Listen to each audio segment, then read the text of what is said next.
I saw this video going around where this guy said, why should I care if anyone else eats when no one cares about if me and mine are eating? And that reminds me about the life I've lived where I'm neurodivergent and people have always told me I was the problem. People always look down at me. Why can't you read out loud? Why can't you just write? Why are all these mistakes? Why do you have to misbehave so much? Why are you so stupid? Words like that just tarnishing any idea of an ego I could have in the future. I've had to live through the trauma of all the things that people have put me through, and I have to sit here and take all this abuse. Why should I have to care about anyone else in the world? Why should I have to even try to help people? Despite all that, I became a comic book advocate. I helped other people blow up their stuff while I was left behind and my stuff wound up on the shelf because they didn't want something in a way that would support me. They wanted something that they would get support, put me as an employee, and tell me how I was doing the job for them wrong that they were never paying me for. I'm someone who has a disabled body that won't go very long without pain happening. I've got a voice, but people only choose to listen when it's the words that they're wanting to hear.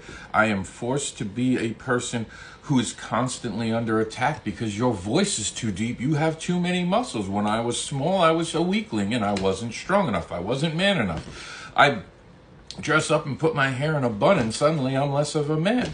I go out and I wear a shirt that has the devil on me, or I show off some of my tattoos and I'm a bad person because I got ink in my body. Everyone's got no problem sitting around and judging me when they come to the vanilla type, and everyone wants me to sit around and just obey and follow all the things that my body tells me isn't right. My soul tells me is not the right way. My mind tells me is the wrong way. And I have to do all this shit. I have to sit through all this abuse. And then people expect me to help other people. People expect me to be a good person. Why would I choose to do that? Here's something that'll throw your mind. I choose to do that because I know how it feels to be on the other side. I know how it feels to be treated shitty. So I ain't going to make anyone feel the way I felt. Why do I stand up for other people when I'm always getting pushed down? Because someone needs to stand up for everyone. Maybe one day people will stand up for me more, but I got some great people who stand with me, and that matters to me more than the world. I'm going to keep being who I am. I'm not going to beat other people down. I'm going to correct people as often as I can, and I'm going to create as many fantastic books as I can. Maybe no one will love them until I'm dead. Maybe no one will love them at all. But it doesn't matter because I created something, and I can say something most people can't.